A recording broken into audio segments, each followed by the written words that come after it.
नमस्कार दोस्तों and welcome back to my channel जहां आपको मिलता है सिर्फ और सिर्फ एंटरटेनमेंट। और आज मैं लाया हूँ हेलवरिन का फर्स्ट इशू। ये इशू हमारे पिछली हेलवरिन की सीरीज के बाद शुरू होता है। तो यार वीडियो पे नए हो तो वीडियो को लाइक कर देना और चैनल को सब्सक्राइब कर देना। और साथ ही मेरे चैनल पर ज्वाइन बटन स्टार्ट हो गया है तो आप वहां से ज्वाइन कर सकते हो। और उसी के साथ अब आप मुझसे व्हाट्सएप पर जुड़ सकते हो जिसका लिंक मैं आपको डिस्क्रिप्शन में दे दूंगा। तो यार अगर आपने वो सीरीज देखी नहीं है तो मैं आपको वो हाईली रिकमेंड करता हूँ। तो बिना किसी देरी के लेट्स बिगिन।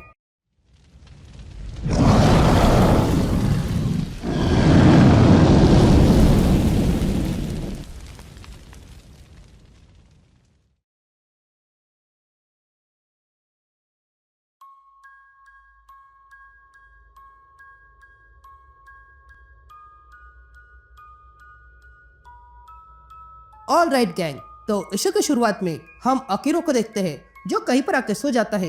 लेकिन तभी उसके अंदर का हेलवरी जाग जाता है।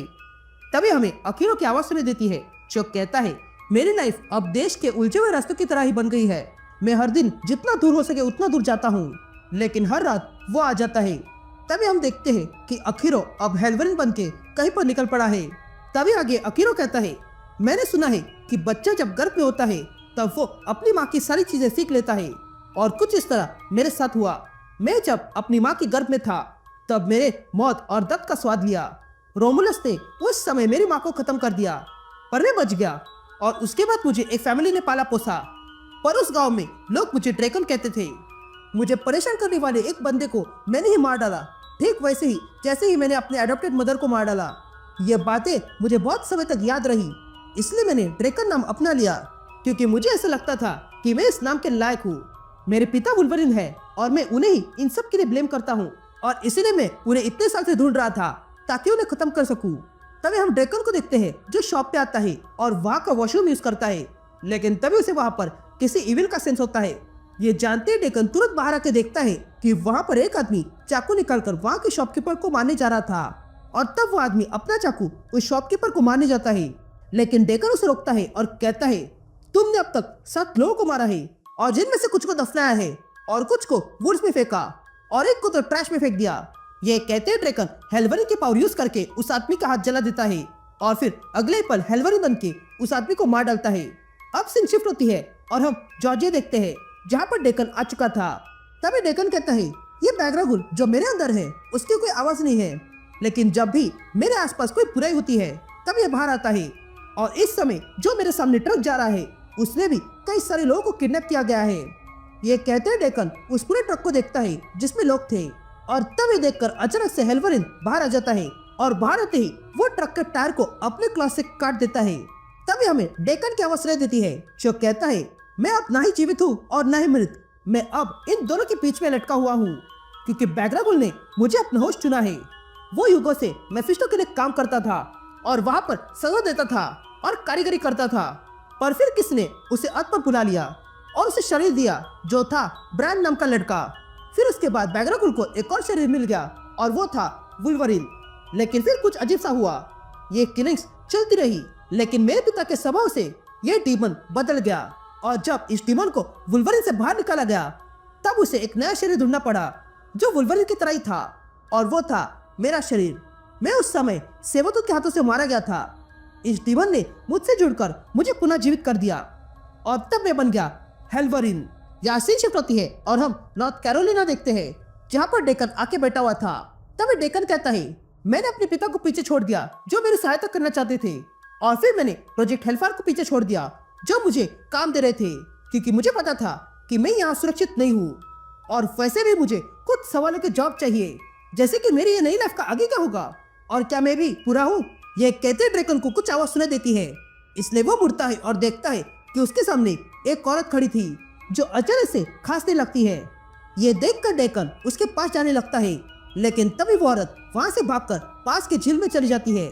जब ड्रैगन वहाँ आता है तब वो देखता है कि वहाँ पास में एक घर है, और तब उसका ध्यान झील की ओर जाता है जिसमें वही औरत डूब रही थी। ये देखकर ड्रैगन तुरंत उस औरत को बचाने के लिए झील में कूद जाता है और देखता है कि वहाँ पर वो और बाकी कई सारे लोगों के साथ लटकी हुई थी। तभी वो औरत ड्रैगन को देखती है और कहती है, मदद करो। ये सुनते ही बाकी के लोग जो वहाँ पर कैद थे वो भी यही कहने लगते हैं। यहाँ ऊपर हम झील के पास एक घर को देखते हैं जिसमें एक आदमी बैठकर टीवी देख रहा था। तो वही बाहर उस झील में से ड्रेकन अब हेल्वरिन बन के बाहर आता है और सीधा उस घर की ओर चला जाता है। यहाँ घर के अंदर वो आदमी मजे कर रहा था, लेकिन तभी हेल्वरिन दरवाजा तोड़ के अंदर आता है और उस आदमी पर हमला कर देता है। फिर कुछ देर बाद हम डेकन को देखते हैं जो उस सारे लोगों को झील से बाहर निकालकर उसे दफना देता है। और रही बात उस आदमी की, तो उसके साथ हेल्वरिन ने अपनी कारीगरी की थी। फिर उसके बाद डेकन वहां से निकलकर सैंक्टम आ जाता है और सैंक्टम के बाहर खड़ा रहकर सैंक्टम को देखने लगता है। लेकिन तभी सैंक्टम का दरवाजा खोल के डॉक्टर स्ट्रेंज बाहर आता है और डेकन से कहता है, देखो मैं अभी के लिए किसी की मदद नहीं कर सकता हूँ, पर तुम कुछ खास हो। तुम्हारे अंदर एक इन्फर्नल फोर्स है, एक ऐसी फोर्स जो बहुत पुरानी और ताकतवर है। यह सुनते ही डेकन डॉक्टर स्ट्रेंज से पूछता है, क्या तुम मेरी सहायता कर सकते हो? जिस पर डॉक्टर स्ट्रेंज कहता है, पता नहीं, क्योंकि मैं अब सॉर्सर सुप्रीम नहीं हूँ, पर मैं ट्राई करूंगा, इसलिए अंदर आ जाओ। यह कहते हैं डॉक्टर स्ट्रेंज डेकन को अंदर बुलाता है। अब अंदर आने के बाद स्ट्रेंज कहता है, ये डीमन पैरासाइट है। यह कहते हैं स्ट्रेंज वहां से एक किताब निकालता है और डेकन से पूछता है कि तुमने कहा था तुम सिर्फ मारते नहीं हो बल्कि कलाकारी करते हो। यह कहते स्ट्रेंज उस किताब में ढूंढने लगता है। तभी आगे स्ट्रेंज कहता है कि अगर तुम्हें दिखा सको कि तुमने क्या किया है तो मुझे ढूंढने में आसानी होगी। यह सुनते ही डेकन स्ट्रेंज से कहता है, तुम बोल क्या रहे हो? ये तुम्हें पता है कुछ दिनों पहले मुझे अपना नाम तक याद नहीं था, तो मुझे ये बातें कैसे याद होगी? जिस पर स्ट्रेंज कहता है कि अगर ऐसा है तो तुम्हें एक और नया बना सकते हो। यह सुनते ही डेकन को गुस्सा आता है और वो स्ट्रेंज की किताब गिराता है और कहता है, तुम अपने स्वाद के लिए एक और जान पे दाव लगाना चाहते हो? यह कहते ही डेकन स्ट्रेंज के सर पे हाथ रखता है और उसे दिखाता है कि जिस आदमी ने स्टोर पे हमला किया था उसका हेल्वरिन ने क्या किया, और जो आदमी लोगों को ट्रक से भरकर ले जा रहा था उसका हेल्वरिन ने क्या किया। यह देखकर स्ट्रेंज पूरी तरह हिल गया था और वो डेकन को धक्का मार के पीछे फेंकता है और कहता है, पुनः कभी मुझे छूना मत। तभी डेकन खड़ा हो जाता है और स्ट्रेंज से कहता है, देखा मैंने क्या किया है, तो अब बताओ तुम क्या सीखे? तभी स्ट्रेंज बाहर देखता है कि बिजलियां कड़क रही थी। तभी देखकर स्ट्रेंज डेकन से कहता है, अगर मैं तुमसे कहूँ कि तुम अब तक इस डीमन को लेकर एक बात पे गलत हो कि ये बदल गया हो, तो क्या हो अगर मैं कहूँ कि ये बैगरागुल अब भी हेल का नागरिक हो और मेफिस्टो के लिए काम करता हो? जिस पर डेकन कहता है, नहीं ऐसा नहीं हो सकता है, मैंने बहुत से लोगों को मारा है। जिस पर स्ट्रेंज कहता है, हाँ वो इविल थे, लेकिन तुम भूल रहे हो कि तुम्हें अगर गार्डन खड़ा करना है तो तुम्हें सबसे पहले वहाँ की मिट्टी की जांच करनी पड़ती है, ये देखने के लिए कि वो उपजाऊ है या नहीं। और ये इविल भी ऐसे कुछ कर रहा है, और ये इविल भी बहुत गहरा है, वो भी पेन, फियर और हेट के साथ है जो तुम में शामिल है। ये सुनते ही डेकन स्ट्रेंज से पूछता है, तुम कहना क्या चाहते हो? जिस पर स्ट्रेंज वहाँ पर पोर्टल खोलता है और डेकन से कहता है, मुझे यकीन है कि मेफिस्टो के पास तुम्हारे लिए कोई प्लान है और वो प्लान शुरू हो चुका है, और अगर तुम उस पर रोक नहीं लगाओगे तो तुम्हारा जो डर है वो सच हो जाएगा। यह रास्ता तुम्हें वही ले जाएगा जहाँ से हेल्वरिन की शुरुआत हुई थी। ये वही जगह है जहाँ पर तुम पहली बार इस डीमन से मिले थे और बन गए थे हेल्वरिन। तुम्हें वही जाकर जांच करनी होगी। ये सुनते ही डेकन हेल्वरिन बन के वही नॉर्थ पोल आ जाता है और देखता है कि वहाँ पर बैगरागुल की कारीगरी बनी थी। ऑलराइट गैंग, तो इसी की शुरुआत में हम अकीरो को देखते हैं जो हेल्वरिन बन के नॉर्थ पोल आता है जहाँ पर उसकी मौत हुई थी। तभी वहाँ आने के बाद अकीरो कहने लगता है, डॉक्टर स्ट्रेंज से मुझे यहाँ आने के लिए कहा था, ये वही जगह है जहाँ पर मेरी मौत हुई थी और यहीं से मेरी शुरुआत हुई थी। सेबतूत ने मेरे टुकड़े कर दिए थे, पर बैगरागुल ने मुझे छोड़कर पुनः जीवित कर दिया और फिर मैंने इस जगह को ही छोड़ दिया, पर यहाँ मेरा कुछ रह गया है और इसलिए मुझे ये हमेशा के लिए खत्म करना होगा। यह कहते ही अकीरो वहाँ पर बैगरागुल की कारीगरी देखता है और वहाँ से आगे बढ़ता है और देखता है कि वहाँ पर एक बंकर था। तभी हमें अकीरो की आवाज सुनाई देती है जो कहता है कि ये हेल्वरिन मेरे शरीर में बिन बुलाए मेहमान की तरह है। मैं हमेशा उसके मुंह पर दरवाजा मारता हूँ पर वो बार बार आते रहता है, कभी कभी तो वो खिड़की तोड़ के आता है। अब तो हम दोनों ये पता करने में लगे हैं कि एक दूसरे पर काबू कैसे करें। यह कहते ही अकीरो उस बंकर को देखता है और कहता है, ये ग्रीन हाउस है, मैंने बहुत टाइम पहले इसे देखा था, इसे एक्सपोज ने बनाया था और ये तब बना था जब क्रकुआ खत्म हो रहा था और म्यूटेंट्स मारे जा रहे थे, लेकिन अब ये जगह खाली पड़ी है, यहाँ का खाना बदबू मार रहा है। मैं ये देख कर बता सकता हूँ कि जो जानकारी यहाँ के म्यूटेंट्स इकट्ठा कर रहे हैं वो इतनी थी कि वो इस दुनिया में कैसे रहे, पर यहाँ कुछ तो हुआ है, ऐसा कुछ जिसने इन सबको डरा दिया है। ये कहते ही अकीरो एक रूम में आता है और देखता है कि वहाँ पर किसी को ढक के रखा था। तभी देखकर अकीरो उससे पास जाता है और उस पर से चादर हटाता है और देखता है कि उसके अंदर एक सड़ी हुई लाश थी जिसमें से बहुत अधिक बदबू आ रही थी। लेकिन तभी अखिरो को वहां पर कुछ आवाज सुनाई देती है। लेकिन इससे पहले कि अखिरो कुछ कर सके, अखिरो पे हमला हो जाता है और तब हम देखते हैं वहां पर एक म्यूटेंट आ चुका था, जो आते ही अखिरो पे हमला कर देता है और कहता है मुझसे दूर रहो।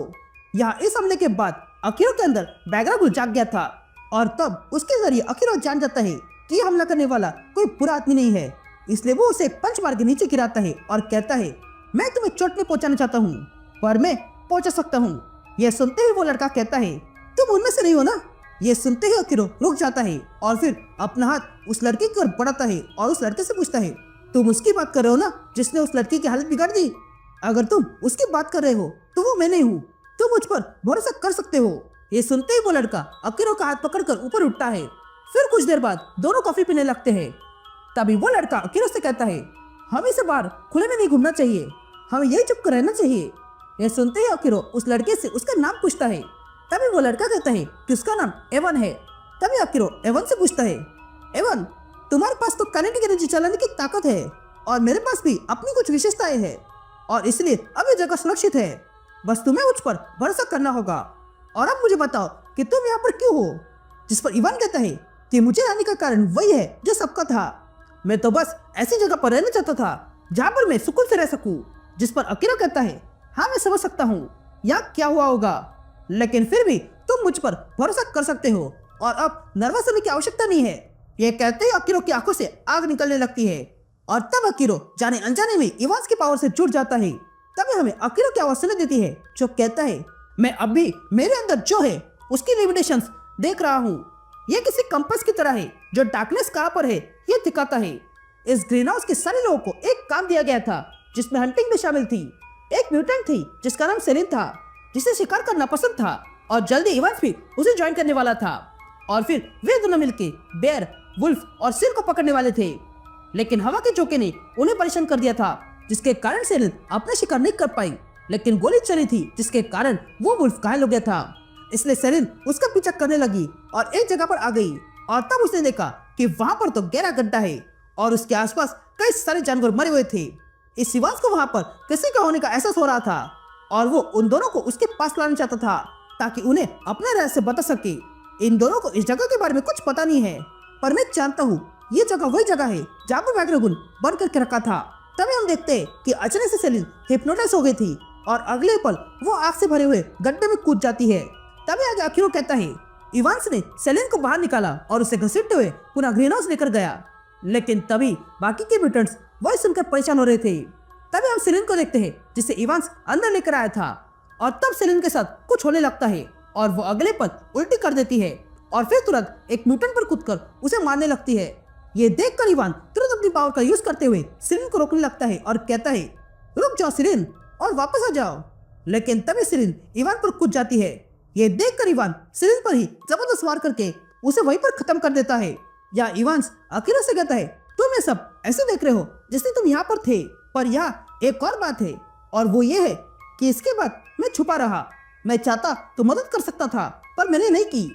वे सारे लोग मर गए और फिर वहां पर गहरा सन्नाटा छा गया और फिर उसी के कुछ क्षणों बाद तुम यहाँ आ गई। ये सुनते ही अखिरो इवान से कहता है अब मैं आ गया हूँ, अब भी हमें देर नहीं हुई है। ये कहते ही अखिरो और इवांस बाहर आते हैं। तभी बाहर आने के बाद इवांस अखिरो से पूछता है क्या तुम ये ठंड फील कर पा रहे हो?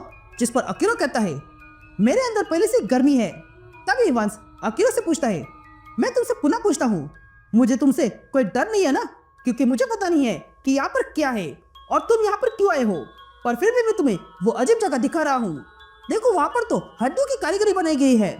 ये कहते हुए दोनों उस गड्ढे के पास आते हैं और देखते हैं कि वहाँ पर हड्डियों से कारीगरी की थी। ये देख कर अखिरो इवान से कहता है मैं तुमसे झूठ नहीं बोलूंगा, पर मैं भी इस सब का हिस्सा हूँ। तुम मुझे भी दोषी समझ सकते हो, पर मैं ये सब और आगे नहीं होने दूंगा।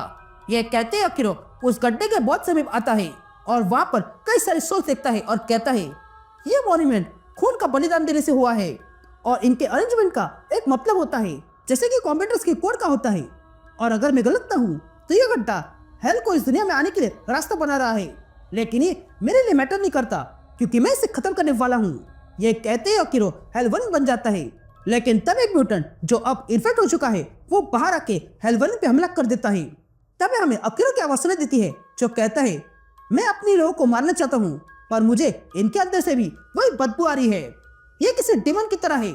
लेकिन अब भी मेरे अंदर एक सवाल है, और वो ये है कि ये बना क्यों गया था। या इवांस अपनी पावर से हड्डी से बनाया हुआ मॉन्यूमेंट पे हमला करता है, लेकिन तब एक इन्फेक्टेड म्यूटेंट इवान पे हमला करती है और उसे पकड़कर खींचने लगती है। लेकिन तभी हेल्वरिन पीछे से आता है और उस म्यूटेंट का सर उसके शरीर से अलग कर देता है और फिर इवांस पे हमला करने जाता है। यह देखकर इवांस वहां से भागने लगा था।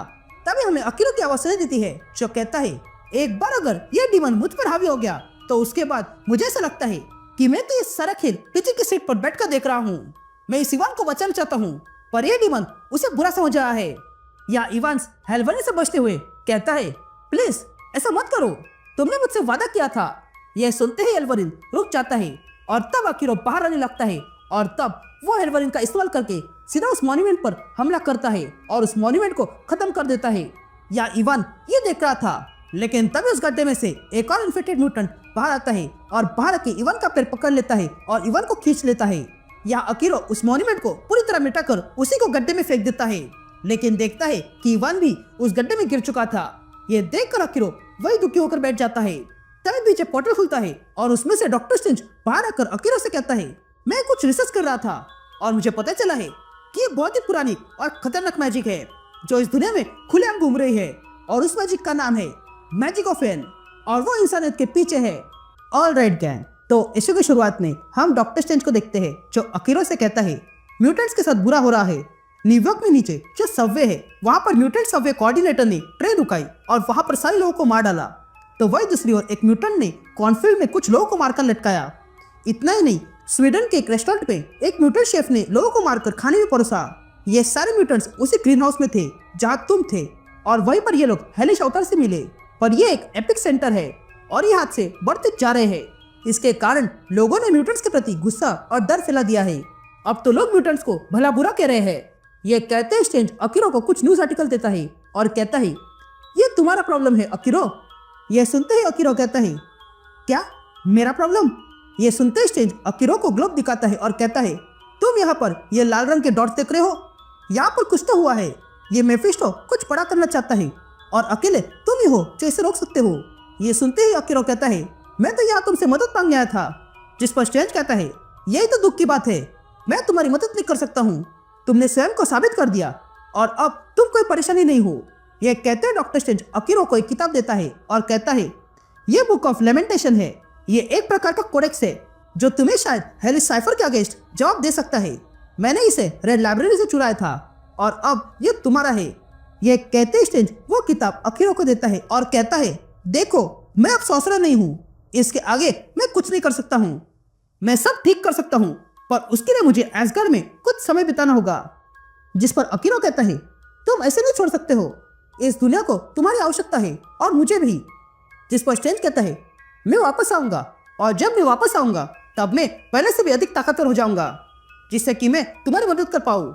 मैं अब ऐसी हालत में हूँ कि मैं तुम्हें क्या डूम तक को चैलेंज नहीं कर पाऊंगा। अब से तुम ही इस लड़ाई में अकेले हो।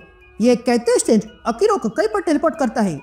उसके बाद अकीरो वहां से चलते हुए जापान के जैस्मिन फॉल में आ जाता है और वहां पर एक घर में आता है और देखता है कि वहां पर एक फोटो पड़ा हुआ था। इसलिए डेकन उसे उठाता है और देखता है कि वो फोटो उसके माँ और लोगन का था। तभी अकीरो अंदर एक कमरे में आता है और देखता है कि वहां पर कुछ रिचुअल्स बनाए थे, लेकिन वो अब तोड़ के रख दिए थे।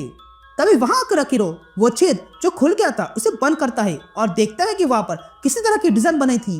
लेकिन तभी अचानक से डेकन पर कोई चाला फेंक देता है और कहता है, तुम कौन हो और यहाँ क्या कर रहे हो। ये सुनते ही अकीरो अपने क्रॉस निकालता है। ये देखकर वे लोग कहते हैं, ये तो डीमन है। लेकिन तभी डेकन जेल तोड़ के बाहर आता है। ये देखकर वहां आया हुआ एक आदमी अपना भाले के साथ डेकन पर हमला करता है, लेकिन अकीरो कहता है, मैं कोई अजनबी नहीं हूँ, ये मेरी माँ की जगह है और ये उसका टाउन है और मैं उसका बेटा हूँ, इत्सु का अनक बेटा। ये सुनते ही वे लोग रुक जाते हैं। इसके बाद वे लोग अकीरो को लेकर एक घर में आते हैं और फिर वहां पर उस घर का डोर नॉक करते हैं। तभी अंदर से एक बूढ़ी महिला डोर खोलती है। ये देखकर वे लोग अकीरो को उस घर में ढकल देते हैं। अब अंदर आने के बाद अकीरो समझ जाता है कि यहाँ पर इन बुरी ताकतों से प्रोटेक्शन के लिए कुछ किया हुआ है। ये जानते ही अकीरो के अंदर से बैगरागुल बाहर आने लगता है। लेकिन तभी वो आदमी अकीरो को एक एमुलेट देता है, जिसे छूते ही अकीरो एकदम शांत हो गया था। तभी वो आदमी अकीरो से कहता है, ये ओमामुरी है, जो रक्षा करती है। ये कहते हुए वो आदमी अकीरो को एक बच्चा दिखाता है जिसका पैर बंधा हुआ था।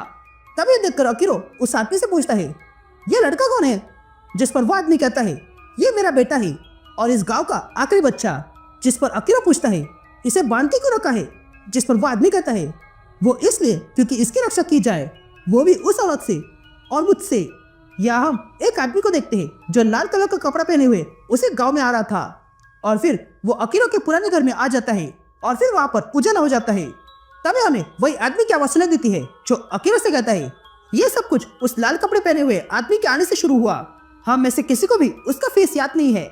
वो यहाँ आया और तुम्हारे घर में गया जो पहले से श्रापित जगह थी क्योंकि वहां पर म्यूटेंट की माँ का खून हुआ था। लेकिन उस रात जब वो वहां आया तब आसमान से ऐसी बदबू आ रही थी कि मानो कुछ बहुत समय से सड़ गया हो। उसके आने के बाद अचानक से कुत्ते रोने लगे थे और पंछी चिल्लाने लगे थे। ऐसा लग रहा था कि साक्षात वहां पर मौत आ गई है। तभी हम उस लाल कपड़े पहने हुए आदमी को देखते हैं जो अकीरो के घर आकर जमीन पर कुछ डिजाइन बनाता है। ये वही डिजाइन है जो थोड़ी देर पहले अकीरो देख रहा था। तभी आगे वो आदमी अकीरो से कहता है, ये लाल कपड़े वाले आदमी के आने के बाद अचानक से बच्चे गायब होने लगे। हमें लगा कि बच्चे बाहर से गायब हो रहे हैं, इसलिए हमने उन सबको घर में रखा, लेकिन वो बच्चे घर से भी गायब हो गए। हम इस पर कुछ नहीं कर सकते थे, इसलिए हम में से बहुत से लोगों ने अपनी फैमिली के साथ ये गांव छोड़ दिया ताकि सुकून से रह सके। लेकिन हम लोग यहीं पर रहे ताकि इस मुसीबत को जड़ से मिटा सके। यह सुनते ही अकीरो अपने बैग से वही किताब निकालता है जो स्ट्रेंज ने उसे दी थी और कहता है, मैं इस किताब में देखता हूँ, शायद कुछ पता चल जाए। यह कहते ही अकीरो वो किताब खोलता है और देखता है कि उसमें भी वही डिजाइन थी जो उसने देखी थी। यह देखकर अकीरो कहता है, कभी कभी जब पूरा होता है तो वो अपनी छाप छोड़ जाता है और ये हेल मैजिक है जिसने इस क्रीचर को बनाया है। ये कहते ही उन सबको एक जोरदार आवाज सुनाई देती है। ये सुनते ही अकीरो पूछता है, ये आवाज क्या थी? जिस पर वो बच्चा कहता है, यह आवाज मेरी माँ की है। ये सुनते ही अकीरो बाहर जाने लगता है। ये देखकर वो आदमी अकीरो से कहता है, मुझे पता नहीं ये लड़का क्या कह रहा है, पर यह आवाज उसके माँ की है। जिस पर अकीरो कहता है, यही तो तुम चाहते थे ना, तुम चाहते थे कि मैं इस परेशानी को संभालूं। जिस पर वो आदमी अकीरो से कहता है, देखो यहाँ पर बहुत सारे लोग हैं और जो अंधकार तुम्हारे अंदर है उससे उन्हें चोट नहीं पहुंचनी चाहिए। यहाँ वो बच्चा अपनी माँ की आवाज सुनकर अपनी बेड़ी तोड़ने लगता है, लेकिन तभी उसकी बेड़ी टूट जाती है। ये देखकर वो बच्चा अपनी माँ की आवाज कहाँ से आ रही है वही चला जाता है। यहाँ बाहर अकीरो और वो आदमी खड़े थे। तभी उन्हें धक्का मारकर वो बच्चा बाहर भाग जाता है। यह देखकर वो आदमी उस बच्चे के पीछे चला जाता है। यहाँ अकीरो भी कुछ सेंस करता है जिसके कारण उसके अंदर का हेल्वरिन जागने लगा था और तब अकीरो ऐसे ही सेंस करते हुए जंगल के अंदर आता है और देखता है कि उस बच्चे के पिता को किसी ने पेड़ में घुसाकर मार दिया था। तभी अकीरो उस आदमी को देखता है और ये देखकर उसके अंदर का हेल्वरिन जाग गया था और देखता है कि उसके सामने एक भयानक सी औरत खड़ी थी जो बहुत ही बड़ी और डरावनी थी। यह देखकर हेल्वरिन उस पर हमला करने जाता है। ऑल राइट गैंग, तो इशू की शुरुआत में हम इत्सु को देखते हैं जो बहुत ही भयानक रूप में अकीरो के सामने खड़ी थी। तभी वो अपने बच्चों को वहां पर बुलाती है और अकीरो पे छोड़ती है। ये देखकर अकीरो हेल्वरिन बन जाता है। तभी हमें अकीरो की आवाज सुनाई देती है जो कहता है, जब मैं घर आया तब मैं ऐसा रियूनियन नहीं सोचा था। ये जो कोई भी है वो मेरी माँ इत्सु की तरह दिख रही है और अब उसकी फैमिली भी है, वो भी इन बच्चों की, और मैं उन पर हाथ नहीं उठा सकता हूँ। ये कहते हम देखते हैं कि वे सारे बच्चे हेल्वरिन पर भारी पड़ने लगे थे। यहाँ हम हारू नाम के आदमी को देखते हैं जो अब भी पेड़ के हिस्से में फंसा हुआ था लेकिन अब भी जीवित है। तभी हारू देखता है कि ये सारे बच्चे हेल्वरिन पर भारी पड़ रहे थे। ये देखकर वो अपनी पूरी ताकत लगाकर अपने आप को उस पेड़ की शाखा से बाहर निकालता है, लेकिन तभी वो देखता है कि उसके सामने अब उसका बेटा खड़ा था, लेकिन अब वो भी डीमन बन चुका है। और तब वो बच्चा हारू से पूछता है कि आप मुझसे मरते दम तक प्यार करोगे? यहाँ सारे बच्चे हेल्वरिन पर भारी पड़ रहे थे। तभी हमें अकीरो की आवाज सुनाई देती है जो कहता है, मैं इन लोगों को चोट नहीं पहुंचा सकता हूँ, पर इसका मतलब ये नहीं कि मैं स्वयं को भी चोट नहीं पहुंचा सकता हूँ। श्रेष्ठ ने मुझे एक किताब दी थी और मैं उस किताब को पढ़ रहा हूँ और मैं जान गया हूँ कि उसमें कुछ रिचुअल्स है जो हेल मैजिक पर बेस्ड है, एक ऐसी मैजिक जो दूसरों को उनके सबसे बुरे सपने दिखाती है। यह कहते ही हेल्वरिन उन सब बच्चों को उठाकर दूर फेंकता है। ये देखकर इत्सु आगे आती है और हेल्वरिन का हाथ पकड़कर उसे ऊपर उठाती है और फिर हेल्वरिन को खाने के लिए अपना मुंह खोलती है, लेकिन तभी हेल्वरिन इत्सु से अपना हाथ छुड़ाकर सीधा इत्सु के सर पर चढ़ जाता है और अपने दोनों क्लॉस इत्सु के सर में घुसा देता है, जिसके कारण इत्सु जोर से चिल्लाने लगती है। यहाँ वो बच्चा हारू पर चढ़ जाता है और हारू को मारने के लिए अपना हाथ बढ़ाता है। इधर हेल्वरिन अपने क्लॉस से इत्सु का सर फाड़ देता है और फिर अपने क्लॉ से इत्सु का सर उसके शरीर से अलग कर देता है, जिसके कारण वो बच्चा भी अब ठीक हो चुका था। यहाँ हेल्वरिन के मारने के बाद इत्सु के शरीर में आग लग चुकी थी। ये देखकर हेल्वरिन इत्सु के पास आता है और देखता है कि इत्सु के पेट में भी एक और डीमन था जो हेल्वरिन को मारने का प्रयास कर रहा था। ये देखकर हेल्वरिन पुनः अपने क्लॉस निकालता है और एक ही झटके में उस डीमन को खत्म कर देता है। और कुछ इस तरह इत्सु और उस डीमन का पूरी तरह खात्मा हो चुका था। फिर उसके बाद हम इत्सु का घर देखते हैं जिसमें भी आग लग चुकी थी, जिसके कारण अंदर की सारी चीजें जल चुकी थी।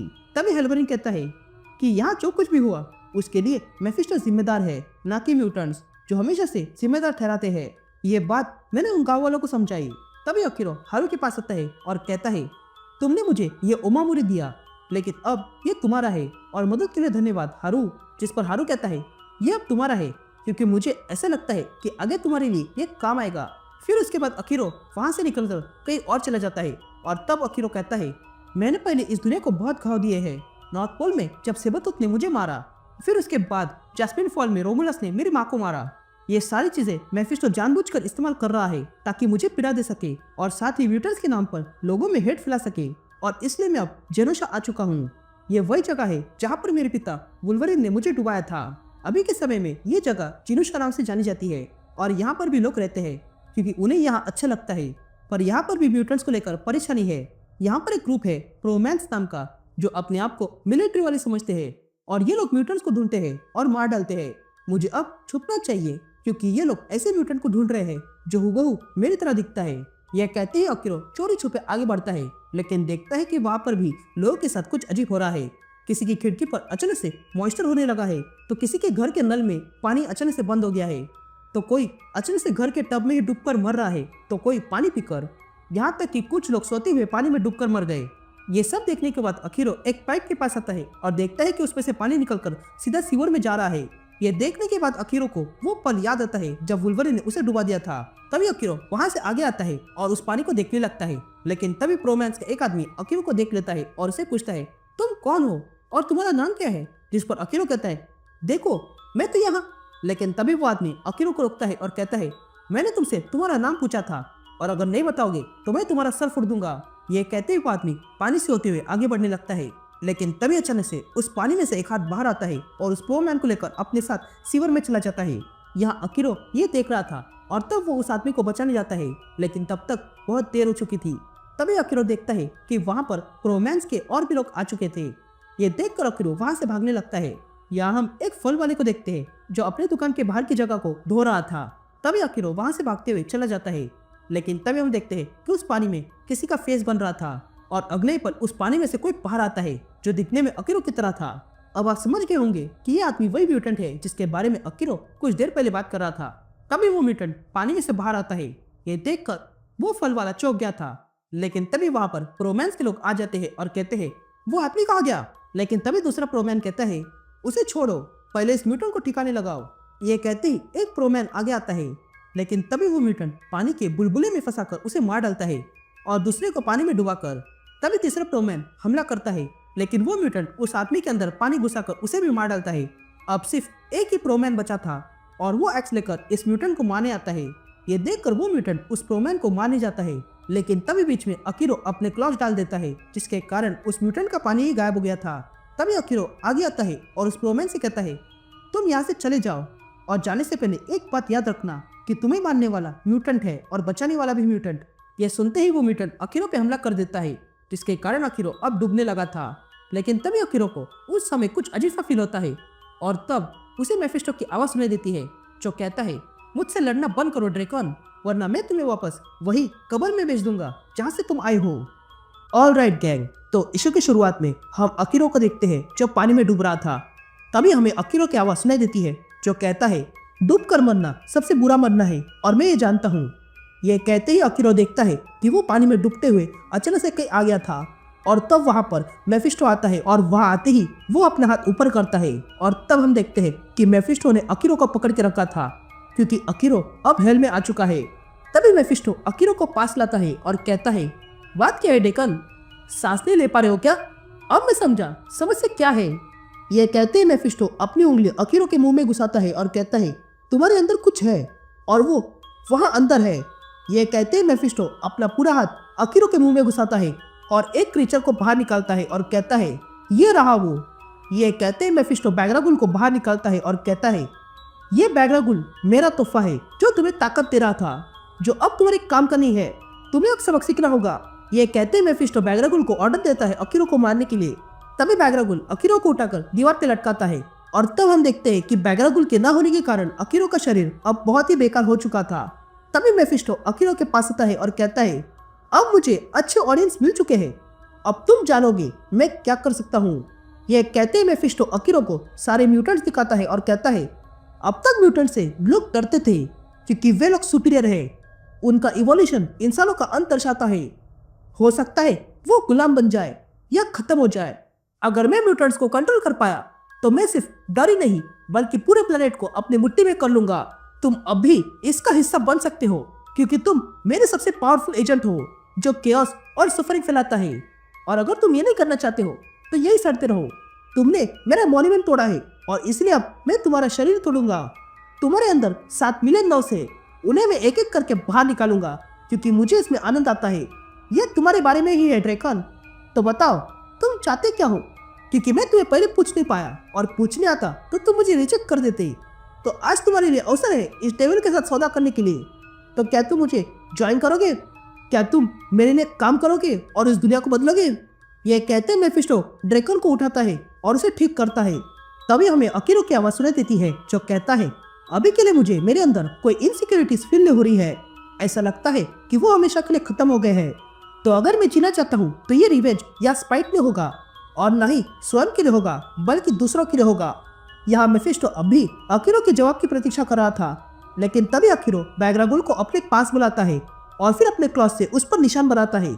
ये देखकर मेफिस्टो अकीरो से कहता है, तुम तो निराशा से भरे हो, तुम्हें क्या लगा तुम अपने नाखूनों से कारीगरी कर दोगे? जिस पर अकीरो कहता है, मैंने ये चोट पहुंचाने के लिए किया नहीं है बल्कि मार करने के लिए था, ताकि जो चीज मुझे चाहिए वो मिल जाए। और ये बात मैंने बुक ऑफ लैमेंटेशन से सीखी थी। ये कहते हम देखते हैं कि निशान बनाने के बाद बैगरागुल तुरंत अकीरो के पास आ गया था और वो उसे जुड़ गया और अब अकीरो पुनः एक बार हेल्वरिन बन गया है। तभी हेल्वरिन कहता है, ये डीमन मेरा है और मैं इसे क्लेम करता हूँ। ये कहते ही हेल्वरिन मेफिस्टो की ओर बढ़ने लगता है। तभी देखकर मेफिस्टो कहता है, रुक जाओ, मैं तुम्हें आदेश देता हूँ। जिस पर हेल्वरिन कहता है, तुमने मुझे पावर्स दी और अब मैं उन्हीं पावर से तुम्हें खत्म कर दूंगा। यह कहते ही हेल्वरिन मेफिस्टो पे हमला करता है, लेकिन मेफिस्टो उससे बच रहा था। तभी हेल्वरिन मेफिस्टो को उठाता है और पटक देता है और फिर मेफिस्टो को मारने वाला ही था कि तभी मेफिस्टो वहां पर उजाला कर देता है, जिसके कारण हेल्वरिन पीछे गिर गया था। या हेल्वरिन गिरने के बाद उठने का प्रयास करता है तो वही मेफिस्टो हैरान रह जाता है और कहता है, ये मैंने क्या बना दिया? यह कहते ही मेफिस्टो का ध्यान पास की लावा पे जाता है जो अचानक से बढ़ने लगा था और तब हम देखते हैं कि लावा बढ़ने का कारण असल में हेल्वरिन था जो उससे ही अपनी एनर्जी बढ़ा रहा था। तभी हेल्वरिन खड़ा होता है और अपने मुंह से एनर्जी निकालकर मेफिस्टो पे हमला करता है, लेकिन तभी मेफिस्टो वहां पर अपनी मैजिक का इस्तेमाल करके अकीरो की दोस्त अरोरा को ले आता है, जिसके कारण हेल्वरिन की आग उसे ही जला देती है। या हेल्वरिन देखता है कि उसने गलत किया है, इसलिए वो तुरंत अरोरा के पास आता है और कहता है, ये मैंने क्या किया? यह कहते हैं हेल्वरिन पुनः अकीरो बन जाता है और वहीं पर बैठ जाता है और अरोरा का कंकाल देखने लगता है, लेकिन तभी वो कंकाल अचानक से मेफिस्टो में बदल जाता है और तब अकीरो जान जाता है कि यह मेफिस्टो की चाल थी उसे भटकाने के लिए। लेकिन इससे पहले अकीरो कुछ कर सके, मेफिस्टो अकीरो को पकड़कर लावा में फेंक देता है, जिसमें गिरते ही अकीरो डूबने लगा था और तब अकीरो पूरी तरह डूब जाता है। लेकिन फिर देखता है कि वो फिर से पानी में आ चुका है और तब हेल्वरिन अपनी पावर का इस्तेमाल करते हुए पानी से बाहर आता है और देखता है कि वो तो फिर से जेरोशा में था और तब वो देखता है कि अचानक से उसके सामने एक ट्रक आके रुक गया था। लेकिन तभी हेल्वरिन का ध्यान पास से आ रही डॉक्टर स्पीवी पर जाता है जो हेल्वरिन के पास आ रही थी और कहती है, हम तुम्हारे पीछे कब से थे हेल्वरिन? प्रेसिडेंट ने तुम्हें ढूंढने का ऑर्डर दिया है, फिर तुम्हें पसंद हो या नहीं, लेकिन तुम्हें हमारे साथ काम करना होगा क्योंकि प्रोजेक्ट हेलफायर को तुम्हारी आवश्यकता है, क्योंकि एक मुसीबत आन पड़ी है और वो ये है। ये कहते ही डॉक्टर स्पीवी हेल्वरिन को एक नए तरह का हल दिखाती है जो हेल से जुड़ा हुआ है। ऑल राइट गैंग, तो इशू के शुरुआत में हम डॉक्टर स्पीवी को देखते हैं जो अकीरो को बताती है कि पहले हमारे पास पेंटागन में बहुत जगह थी, लेकिन अब हम यहाँ आ गए हैं। यह कहते ही हम इन सबको देखते हैं जो किसी ट्रक में थे। अब आप सोचे होंगे कि डॉक्टर स्पीवी और उसके साथ जो वहाँ पर है वो कौन है, तो वेल अगर आपको समझना है ये लोग कौन है, तो आप मेरी बनाई हुई वेपन ऑफ वेंजेंस और इससे पहले आई हुई हेल्वरिन सीरीज देख लेना, आपको समझ में आ जाएगा। लिंक मैं आपको डिस्क्रिप्शन में दे दूंगा। यहाँ ये बातें सुनकर अकीरो डॉक्टर स्पीवी से पूछता है, तुम्हारी अब डेजिग्नेशन क्या है? जिस पर स्पीवी कहती है, हम शैडो एजेंसी है और हम पर ध्यान अब सीधा डिपार्टमेंट ऑफ डिफेंस रखता है। हम हेल्प पर ही रिसर्च करते हैं। जिस पर अकीरो कहता है, तुम इन सबको लेकर स्ट्रगल कर रही हो, वो भी इन वॉरमॉन्गर को लेकर। जिस पर कर्नल लियोन अकीरो से कहता है, देखो मैं जानता हूँ तुम्हारा इन डिस्ट्रॉय से पंगा था, पर ये कोई बुरे नहीं है, ये बस रक्षा कर रहे हैं। ये कहते ही वे लोग किसी जगह पे आते हैं। तभी वहाँ आने के बाद डॉक्टर स्पीवी अकीरो को कहती है, तुम अब तक लियोन और डिस्ट्रॉय से मिल चुके हो, लेकिन अब एक और मेंबर से मिलो और वो है सेवरिथ। यह कहते ही सेवरिथ वहाँ पर आ जाता है और अकीरो को देखकर कहता है, तुम्हें कुछ फील हो रहा है ना? मैंने तुम्हारे बारे में सुना है, वो भी इसलिए क्योंकि मैं आधा इंसान हूँ। तभी अकीरो सेवरिथ को देखता है और कहता है, तुम्हारे अंदर भी डीमन है? जिस पर सेवरिथ कहता है, हाँ है, पर मैं और तुम एक कश्ती के सवार नहीं है। मैं उस चीज़ों का प्रोडक्ट हूँ जिसे तुम बहुत घटिया कहते हो। लेकिन तभी डॉक्टर स्पीवी वहाँ पर अकीरो के लिए उसकी बाइक ले आती है और कहती है, इसे मैंने बनाया ताकि मैं तुम्हें दे सकूँ। उम्मीद करती हूँ कि तुमको पसंद आएगी। तभी अकीरो उस बाइक को देखता है और कहता है, मैं ही क्यों? जिस पर सेवरिथ कहता है, मैं जानता हूँ देर हो गई है, पर तुम अब भी आए हो, इसलिए मैं तुमसे पूछना चाहता हूँ कि क्या तुम सच में कुछ स्केरी करना चाहते हो? यह कहते ही अकीरो सेवरिथ को लेकर निकलता है और तब हमें अकीरो की आवाज़ सुनाई देती है जो कहता है, स्पीवी ने मेरे लिए नई बाइक तैयार की और इसमें अब हेल फायर बूस्टर भी है। यह कहते हुए दोनों एक क्राइम सीन पर आते हैं, लेकिन वहाँ आते ही सेवरिथ को उल्टी हो जाती है। फिर उसके बाद वे दोनों उस क्राइम सीन में घुस जाते हैं। तभी सेवरिथ अकीरो से कहता है कि जब पुलिस यहाँ आई तब उन्होंने यहाँ पर देखा कि दरवाजे और खिड़कियाँ बंद थी और अलार्म भी ऑन था, लेकिन जब पड़ोसी ने चिल्लाने की आवाज़ सुनी तो उन्होंने पुलिस को यहाँ पर बुलाया। ये सुनते ही अकीरो अपनी हेल्वरिन की पावर यूज करने लगता है और देखता है कि वहाँ पर एक औरत ने एक आदमी को मार डाला था और फिर एक कुत्ते ने उस औरत को मार डाला था। यहाँ सेवरिथ अकीरो से कहता है कि लोगों के कहने पर पुलिस यहाँ आ गई, पर बहुत देर हो चुकी थी। जिस पर अकीरो कहता है कि हेल जहाँ पे जाता है वहाँ पर अपना निशान छोड़ देता है। ये कहते हुए दोनों बेडरूम में आते हैं और तब अकीरो कहता है, ध्यान से देखो, यहाँ पर रहने वाली औरत, उसका पति, बच्चे और कुत्ते ने एक दूसरे को मार डाला, वो भी उनके हाथ में जो मिला उससे। ये लोग किलर्स के साथ साथ विक्टिम भी है, यहाँ तक कि फिश भी मर गए हैं। जिस पर सेवरिथ कहता है, ये किस तरह का रेज है, क्या ये इंस्पायरिंग नहीं है? यह सुनते ही अकीरो को गुस्सा आता है और वो सेवरिथ का गला पकड़कर कहता है, तुम्हारा प्रॉब्लम क्या है? तुम्हारे साथ कुछ तो गड़बड़ है, मैं सेंस कर पा रहा हूँ। जिस पर सेवरिथ कहता है, यहाँ इस हेलफायर में कोई दूध का दूल्हा नहीं है, हम सब ऐसे ही है। लेकिन तभी अकीरो को सल्फर की दुर्गंध आती है, इसलिए अकीरो वो दुर्गंध कहाँ से आ रही है ये देखने जाता है और ऐसे ही वो उस घर के बेसमेंट में आ जाता है।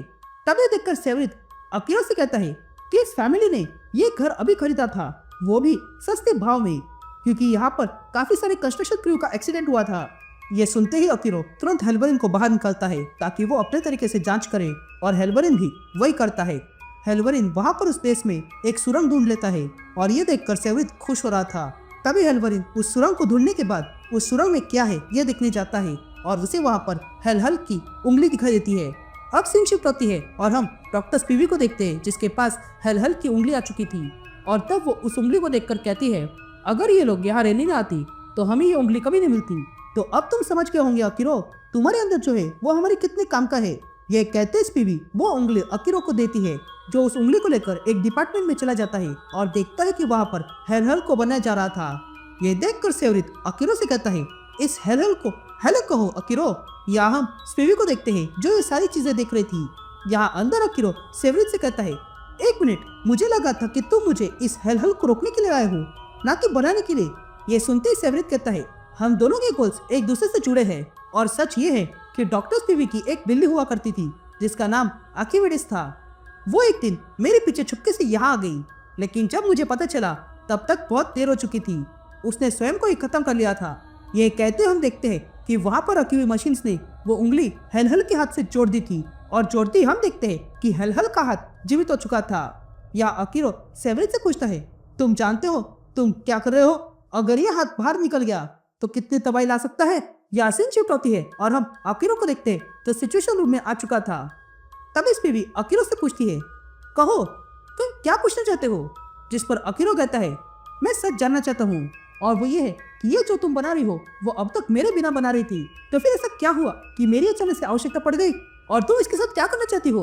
ये सुनते सेवरित वहाँ पर डिस्प्ले ऑन करता है और अकीरो से कहता है, हमें जहाँ से ये उंगली मिली थी वहाँ की मिट्टी की जांच की और पता चला कि ये बाकी जगहों की तरह ही है। यहाँ की मिट्टी तुम्हारे आने का संदेश दे रही थी।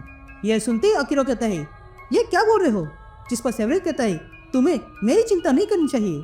तब इस पीवी कहती है कि बैगरागुल जो तुम्हारे अंदर है वो मेफिस्टो के लिए कारीगरी किया करता था, लेकिन वो सारी कारीगरी हेल के मैजिक से जुड़ी थी और इसलिए हमने तुम्हें यहाँ पर बुलाया ताकि तुम हेल को ढूंढने में हमारी मदद कर सको। लेकिन तभी डिस्ट्रॉयर वहाँ आता है और स्पीवी से कहता है, एक परेशानी आ गई है। जिस पर स्पीवी पूछती है, क्या हुआ? जिस पर डिस्ट्रॉयर कहता है, लेक मिशिगन में एक शिप मिली है जहाँ के सारे लोग अचानक से पागल होकर एक दूसरे को मारने लगे हैं और ऐसे ही बहुत से लोग खत्म हो गए हैं। ये सुनते ही अकीरो और डिस्ट्रॉयर उस शिप तक आ जाते हैं और उस शिप पर उतर जाते हैं और देखते हैं कि वहाँ पर अब भी कुछ लोग थे जो पागलों की तरह घूम रहे थे। ये देखकर डिस्ट्रॉयर उन्हें मारने के लिए तैयार हो जाता है, लेकिन तभी अकीरो हेलवरिन बन के समुद्र में कूद जाता है क्योंकि हेलवरिन को गड़बड़ शिप में नहीं पानी में दिख रही थी। तभी हेलवरिन समुद्र के नीचे चला जाता है और देखता है कि वहाँ पर कुछ तो है, इसलिए वो गहरा चला जाता है और देखता है कि वहाँ पर हेल का सर पड़ा हुआ था जो अब भी जीवित है। ये देखकर अकीरो कहता है, यहाँ पर जो कुछ भी हो रहा है वो मुझे किसी भी हाल में रोकना होगा। ऑल राइट गैंग, तो इशू की शुरुआत में हम वही शिप देखते हैं जहाँ पर लोग पजेस्ट हुए थे। तभी हम कर्नल लियोन को देखते हैं जो आसमान से देख रहा था और तब वो हेलवरिन से कहता है, हेलवरिन ये टाउनस्पेंड है और हम खतरे में है। ये कहते ही हम उस शिप के लोगों को देखते हैं जो पजेस्ट होने के बाद उस डिस्ट्रॉयर पे हमला करने लगे थे। इधर कर्नल लियोन अपनी शिप में से हैच खोल देता है और उसमें से कंटेनर नीचे समुद्र में फेंक देता है और हेलवरिन से कहता है, देखो मैंने भेज दिया है। यहाँ हेलवरिन देखता है कि वो कंटेनर उसके पास में आके गिर गया था। तो वही हम शिप के लोगों को देखते हैं जो अचानक से पानी में कूदने लगे थे।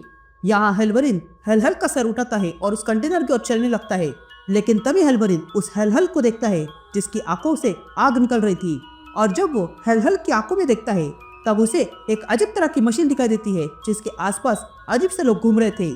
यहाँ कर्नल लियोन लगातार हेलवरिन को बुलाता है क्योंकि जो लोग शिप से पानी में कूद गए थे वो अब कर्नल लियोन की शिप पर आ रहे थे। तभी कर्नल लियोन हेलवरिन से कहता है, जल्दी मुझे वो स्पेसिमेन दो, नहीं तो मैं भी पानी में आ जाऊंगा। यहाँ हेलवरिन ये बातें सुन लेता है और तुरंत उस कंटेनर में वो हेल का सर फेंक देता है। यहाँ हम देखते हैं कि जैसे ही हेल का सर उस कंटेनर में चला गया था वैसे ही सारे लोग जो पॉजिटिव हुए थे वो ठीक हो गए थे। तभी हमें अकीरो की आवाज सुनाई देती है जो कहता है, हमने मिलकर कर दिया, इतने समय बाद हम कुछ कर पाए।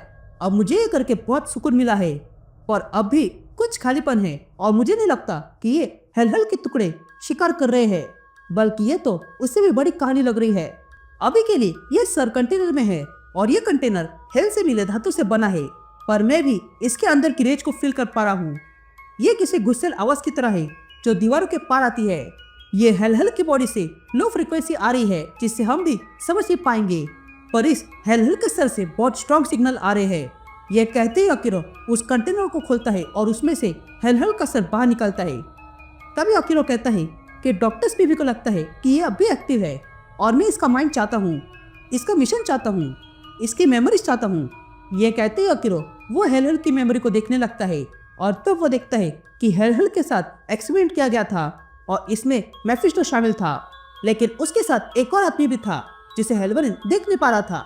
यहाँ दूसरी तरफ हम सेवरित को देखते हैं जो डॉक्टर स्पीवी के पास आता है और कहता है, मैं सेक्रेटरी ऑफ डिफेंस से बात करके आ रहा हूँ और वे लोग इस हेल्प में इंटरेस्टेड है। हालांकि वे लोग इसे डर्टी बॉम्ब और वेपन ऑफ मास डिस्ट्रक्शन कहते हैं, लेकिन फिर भी चाहते हैं कि हम इसे प्रायोरिटाइज करें। लेकिन तभी वहाँ अकीरो आता है और कहता है, नहीं ऐसा कभी नहीं होगा। जिस पर सेवरित पूछता है, नहीं पर क्यों? जिस पर अकीरो कहता है, तुम अब कह रहे हो कि हम इसके सर को शरीर से जोड़ने वाले हैं, लेकिन मैं ऐसा होने नहीं दूंगा। यह कहते अकीरो डॉक्टर स्पीवी की ओर मुड़ता है और कहता है, तुम सारे बरियल साइड को मैप कर सकती हो?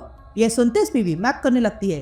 तभी अकीरो वही बुक ऑफ लैमेंटेशन खोलता है और कहता है, मैं कब से इस किताब को पढ़ रहा हूँ, ये मुझे डॉक्टर स्ट्रेंज ने दी थी। ये दरअसल में डिमोनिक कोडेक्स है और साथ ही इसमें कुछ मैजिक और साइफर भी है। मैंने अब तक के सारे पैटर्न्स को एक किया है और ये निशान बन गया। ये कहते ही अकीरो एक सिंबल दिखाता है। तभी अकीरो वही निशान किताब में दिखाता है और कहता है, आप सब लोग जानते हैं कि मेरे अंदर एक डीमन है जिसका नाम बैगरागुल है और उसका इसमें कुछ काम है। मुझे लगता है कि ये सारे बरियल किसी तरह की मॉन्यूमेंट है। लेकिन तभी अकीरो के नाक से खून निकलने लगता है। ये देखकर कर्नल लियोन अकीरो से पूछता है, क्या तुम ठीक हो? जिस पर अकीरो कुछ बोलने वाला था, लेकिन उससे पहले ही वो बेहोश हो जाता है। फिर कुछ देर बाद हम अकीरो को देखते हैं जो आर्लिंगटन नेशनल सिमेट्री में आया था और वो वहां आकर कुछ ढूंढने लगता है। तभी हमें अकीरो की आवाज सुनाई देती है जो कहता है, हेलर के सामने ऐसे ही आना मेरी मूर्खता थी। अंदर से जो एनर्जी आ रही थी वो किसी न्यूक्लियर रिएक्टर से कम नहीं थी। उससे मुझे कुछ घंटे लगे ठीक होने के लिए। वुल्वरिन हमेशा विस्की पीता है ताकि उसे भूलने में आसानी हो, पर मैं सब कुछ याद रखना चाहता हूँ और इसमें कॉफी मेरी मदद करेगी। तभी अखीरो आगे बढ़ने लगता है, लेकिन तभी उसे किसी की आवाज सुनाई देती है जो कहता है, तुम्हें फिर कैसे हो रहा है? यह कहते हम देखते हैं कि वो आदमी कोई और नहीं बल्कि सेवरित था। तभी सेवरित कहता है, प्लीज मैं यहाँ दोस्त के तौर पे आया हूँ। मैं जानता हूँ कि तुम बहुत चीजों से गुजरे हो, इसलिए तुम भरोसा नहीं कर पा रहे हो, पर मैं ग्रेवयार्ड पसंद करता हूँ क्योंकि यहाँ पर शांति होती है। पर मैं जानता हूँ कि तुम्हें मुझ पर शक है और तुम यही सोचते हो ना कि मैं हमेशा ये हुडी क्यों पहनता हूँ, तो आज तुम एक देख लो। ये कहते ही सेवरित अपनी हुडी हटाता है और कहता है, सच हमेशा कड़वा होता है। तुम्हारी तरह मैं भी फेलियर हूँ और मुझे भी दूसरा अवसर मिला है। ये कहते हम देखते हैं कि सेवरित के असल में सिंह आए थे। तभी सेवरित कहता है, मैं भी कभी हेल लैब में इंचार्ज हुआ करता था और ये जगह हेल्फर से कम नहीं थी। मैं वहाँ पोर्शंस एलॉय और मैजिक के साथ प्रयोग किया करता था। मैंने कई स्पीसीज को डायसेक्ट किया था वहाँ पर और कई सारे भयंकर हथियार बनाए थे और ये हेल उन्हीं में से एक है। मैं इसे अपनी महान रचना कहता हूँ। इसके आगे भी बहुत कहानी है जो तुम्हारी रूह को हिला देगी। मैं जानता हूँ कि तुम प्रोटेस्ट करना चाहते हो पर नहीं कर पाओगे। इनफैक्ट तुम अपनी जगह से भी हिलने पाओगे और वो इसलिए क्योंकि तुमने मेरी छड़ी को उठा लिया है और जो इसे मेरे अलावा उठा लेता है वो पैरालाइज हो जाता है। ये कहते सेवरित अकीरो के आसपास पिरामिड बनाकर अकीरो को उसके अंदर बंद कर देता है और कहता है, तुम्हारा अब समय हो चुका है अकीरो, और अब समय आ चुका है हेल के जागने का। यह कहते सेवरित वहां से चला जाता है। ऑलराइट गैंग, तो इशू की शुरुआत में हम आर्लिंगटन नेशन सिमेट्री देखते हैं जहां पर हमें वही पिरामिड दिखाई देता है जिसमें अकीरो दफन हुआ है और तब उस पिरामिड पर लिख कर आता है कि यहाँ पर डेकन दफन है। तभी हमें अकीरो की आवाज सुनाई देती है जो कहता है, मैं यहाँ बिलोंग करता हूँ पर मैं हार नहीं मानूंगा। सेवरित ने मुझे यहाँ पर फंसाया और मुझे दफन कर दिया। जब उसने अपना हुड हटाया तो मुझे उसका चेहरा दिखाई दिया और अब मैं अकेला इंसान हूँ जो उसका असली चेहरा जानता हूँ। मैं जानता हूँ ये सेवरित ही हेलफायर प्रोजेक्ट में असली गद्दार है। ये कहते हम एक अजीब से मॉन्स्टर को देखते हैं जो अकीरो के सर को कवर कर देता है। अब कहानी पास्ट में जाती है और हम हेल लैब को देखते हैं जहाँ पर कुछ एग्स तैयार हो रहे थे, लेकिन तभी उनमें से एक एक टूटने लगता है और उसमें से एक डीमन बाहर निकल आता है।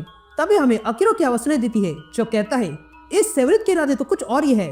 उसका पर्पस मैजिशियन और साइंटिस्ट के बीच का है और इसलिए सेवरित ने मेफिस्टो के बिहाफ पर एक प्रयोग किया। उसके subject humans, animals, virus, plants, demons थे। ये असल में इन डीमंस को जन्म देने का स्थान था। ये कहते हम देखते हैं कि वहाँ पर सेवरित आ चुका था और वो वहाँ के उस डीमन बच्चे को ले जाता है। तभी हम देखते हैं कि सेवरित उस बच्चे को लेकर एक बड़ी सी मशीन के पास आता है। तभी हमें अकीरो की आवाज सुनाई देती है जो कहता है कि इन्फर्नल फर्नेस एक ऐसी साइट है जिसे तुम हाइड्रोन कोलाइडर से कंपेयर कर सकते हो। ये असल में सुपरचार्ज एनर्जी का खतरनाक सोर्स है। तभी हम सेवरित को देखते हैं जो उस बच्चे को लाता है और उस भट्टी में छोड़ देता है। तभी हम देखते हैं कि उस मशीन में से बहुत सारी एनर्जी निकलने लगती है और अगले पल वो मशीन फट जाती है जिसके कारण सेवरित पीछे गिर गया था और तब उसमें से एक बड़ा मॉन्स्टर बाहर आता है जो कोई और नहीं बल्कि हेल हल्क था। अब कहानी प्रेजेंट में आती है और हम हेल हल्क के शरीर को देखते हैं जहां पर हेल हल्क का सर लग जाता है और यह सर लगाने वाला कोई और नहीं बल्कि सेवरित था। तभी सेवरित उस सर को हेल हल्क के शरीर से जोड़ देता है। तो वही डॉक्टर स्पीवी, लियोन और डिस्ट्रॉयर ये देख रहे थे। तभी डॉक्टर स्पीवी सेवरित से पूछती है, तुम ये क्या कर रहे हो? लेकिन तभी हेल हल्क अपनी आंखें खोल देता है और जोर से चिल्लाता है। ये देखकर सेवरित इन तीनों को देखता है और कहता है, तुम्हें यहाँ से भागना चाहिए। यहाँ हम पिरामिड के अंदर अकीरो को देखते हैं जिसे उस मॉन्स्टर ने निगल लिया था। लेकिन तभी अकीरो अपने क्लॉस निकालता है और उस मॉन्स्टर को फाड़ते हुए बाहर आता है और फिर अपने अंदर के हेल्वरिन को जगाने लगता है। अब कहानी पास्ट में जाती है और हम देखते हैं कि उस मशीन से बाहर निकलने के बाद हेल हल्क सीधा हेल में चला गया था जहाँ पर वो उसके मार्ग में आ रहे सारे डीमंस को मारते हुए आगे बढ़ने लगता है और ऐसे मारते हुए हेल हल्क उस मॉन्स्टर तक पहुंच जाता है जो बैग्रागुल ने मेफिस्टो के लिए बनाया था। तभी हेल हल्क उस मॉन्यूमेंट को तोड़ देता है और फिर सीधा मेफिस्टो पे हमला कर देता है। लेकिन मेफिस्टो इसके लिए तैयार था। वो तुरंत अपनी फोर्सफिल बनाकर अपनी आग को बचा लेता है। लेकिन हेल हल्क अपने वार से मेफिस्टो की शील्ड तोड़ देता है। ये देखकर मेफिस्टो अपनी मैजिक का इस्तेमाल करता है, लेकिन हेल हल्क के सामने ये कुछ काम का नहीं था। वो उन सारे मैजिक को तोड़ते हुए मेफिस्टो का गला पकड़ता है और उसे ऊपर उठाता है। ये देखकर मेफिस्टो समझ गया था कि अगर उसने कुछ नहीं किया तो वो मारा जाएगा, इसलिए वो अपना खास बैगरागुल को बुलाता है जो घोस्ट राइडर के साथ लड़ाई करने के बाद कैद हो गया था। और तब बैगरागुल वहां आ जाता है। यहाँ प्रेजेंट में हम उसी पिरामिड को देखते हैं जिसमें अकीरो कैद है। तभी उस पिरामिड में से आग निकलने लगती है और तब उस पिरामिड को तोड़ते हुए अकीरो बाहर आ जाता है। तो वही हम देखते हैं कि प्रेजेंट में हेलहल्क ने पूरी लैब को बर्बाद कर दिया था। यहाँ अकीरो हेलवरिन बन जाता है और हेलहल्क के लिए आने लगता है। तो वही हेलहल्क सब कुछ बर्बाद करने में लगा था। यहाँ पास्ट में हम देखते हैं कि मेफिस्टो के कहने पर बैगरागुल वहां पर आ गया था और वो वहां आते ही हेलहल्क के टुकड़े कर देता है। तभी देखकर मेफिस्टो बैगरागुल से कहता है, तुम्हारा काम अब पूरा हो गया है, इसलिए अब अर्थ पे चले जाओ। लेकिन तभी वहां सेवरित आता है और मेफिस्टो से कहता है, ये तुमने क्या किया? यहाँ प्रेजेंट में हम हेलवरिन को देखते हैं जो प्रोजेक्ट हेलफायर में आता है और देखता है कि सब कुछ टेस्टनेस हो चुका है। तभी हेलवरिन देखता है कि हेलहल्क ने डिस्ट्रॉयर को 2 हिस्सों में फाड़ दिया था और कर्नल लियोन को रॉड में घुसाकर मार दिया था। लेकिन डॉक्टर स्पीवी कहीं पर दिख नहीं रही थी। तभी हेलवरिन डॉक्टर स्पीवी को ढूंढने लगता है जो उसे कहीं पर फंसी हुई मिलती है। तभी हेलवरिन डॉक्टर स्पीवी को बाहर निकालता है। तभी डॉक्टर स्पीवी कहती है, जाओ और उसे रोको। ये कहते हेलवरिन वहां से बाहर निकलने लगता है, लेकिन देखता है कि वहां पर एक बाइक खड़ी थी। ये देखकर हेलवरिन तुरंत उस बाइक को लेकर हेलहल्क को ढूंढने जाता है। यहाँ सीन शिफ्ट होती है और हम डीसी मेट्रो देखते हैं जहाँ पर खून से सनी हुई ट्रेन आती है और रुक जाती है, जिसमें से कई सारे मरे हुए लोग बाहर आते हैं और अगले पल वे लोग सारे जीवित लोगों पे हमला कर देते हैं। लेकिन तभी वहां पर हेलवरिन अपनी बाइक लेकर आता है और उन सारे लोगों को मार देता है। उसके बाद हम डाउनटाउन में एक बड़ी सी इमारत देखते हैं जिसमें से कुछ लोग गिरने लगे थे, लेकिन हेलहल्क उन्हें बचा लेता है। यहाँ दूसरी तरफ हम सेवरित को देखते हैं जो ट्रक लेकर निकल पड़ा था। तो वही दूसरी तरफ हम हेलहल्क को देखते हैं जो ये सारा क्योस फैला रहा था। तभी हमें अकीरो की आवाज सुनाई देती है जो कहता है, मुझे पता नहीं ये सेवरित कहाँ जा रहा है और पता नहीं हेलहल्क कहाँ पे है, पर इतना पता है पर मैं जितना समय इस हेलहल्क को ढूंढने में निकालूंगा उतना ही ये हेलहल्क और ताकतवर हो जाएगा। ऑल राइट गैंग, तो इशू की शुरुआत में हम बहुत सी जगह पर तबाही देखते हैं जो हेलहल्क ने मचाई थी। तभी हमें अकीरो की आवाज सुनाई देती है जो कहता है, हेलहल्क को आज़ाद हुए हफ्ता हो चुका है और इसमें बहुत से लोगों की जान गई और इन सब के लिए मैं ही दोषी हूँ। पेंटागन के पास कई सारे सवाल है। ये कहते हम अकीरो और डॉक्टर स्पीवी को देखते हैं जिन्हें पेंटागन के सवालों के जवाब देने के लिए बुलाया था। तभी वहां पर बैठा हुआ एक ऑफिसर कहता है, एक और बात और फिर हम ये हेलफायर प्रोजेक्ट बंद कर देंगे। जिस पर दूसरा ऑफिसर कहता है, तुम लोग अब तक ये इसलिए चला रहे हो क्योंकि प्रेस और पब्लिक को पता नहीं है कि दोष किस पे डाले, पर हम बता सकते हैं। तो अब हमें बताओ तुम लोग क्या जानते हो इस सेवरित और हेलहल्क के बारे में। ये कहते हम वही टूटा फूटा सा लैब देखते हैं जहाँ से हेलहल्क भागा था। तभी हमें अकीरो की आवाज सुनाई देती है जो कहता है, मुझे आदेश मिला है कि मैं अंडरग्राउंड रहूं, जो कि ठीक है क्योंकि हम लैब तैयार कर रहे हैं। उस हादसे के बाद टाउनसेंड और डोडेन अब रिकवर हो रहे हैं। नॉर्मली मैं वो हूँ जो चीजें बिगड़ जाने पर अपना मुंह फेर लेता है, पर सच में मैं सफाई वाला बंदा हूँ। ये कहते हम देखते हैं कि लियोन को होश आ गया था। तभी अकीरो और स्पीवी सेवरित के कमरे में आती है जहाँ पर बहुत बदबू आ रही थी। तभी सुनते स्पीवी कहती है, यहाँ पर बहुत बदबू है, जिस पर अकीरो कहता है, ये सल्फर है। तब स्पीवी वहां पर आके लैपटॉप को एक्सेस करने लगती है और कहती है, चलो देखते हैं इसमें क्या है। ये कहते स्पीवी उस लैपटॉप को ऑन करती है, लेकिन जैसे ही लैपटॉप ऑन करती है वैसे ही उस लैपटॉप में से एक डीमन बाहर आता है और स्पीवी पर हमला कर देता है। ये देखकर अकीरो तुरंत अपने हेलवरिन के क्लॉस निकालकर उस डीमन को वहीं पर खत्म कर देता है। अब यह करने के बाद अकीरो कहता है, सेवरित जानता था कि कोई ना कोई यहाँ आएगा, इसलिए उसने ये करके रखा था। ये कहते हम देखते हैं कि उस डीमन को मारते ही पूरा लैपटॉप भस्म हो चुका था। तभी अकीरो और स्पीवी उस रूम में ढूंढने जाते हैं। तभी अकीरो वहां की बेडशीट हटा देता है। ये देखकर स्पीवी अकीरो से कहती है, मुझे ये लगता है इस बेड में कुछ होगा। जिस पर अकीरो स्पीवी से कहता है, मेरी इंफर्नल सेंस बता रही है कि इसमें इविल का ट्रेस है और मैं जानता हूँ कि जिस जगह पर हम सोते हैं वहीं पर हमारा डर और एंजाइटी भी दबी होती है। यह कहते ही अकीरो उस पलंग पर सो जाता है और सेवरित का डर देखने लगता है। तभी अकीरो देखता है कि एक बार सेवरित को मेफिस्टो ने लावा के ऊपर लटका कर टॉर्चर किया था।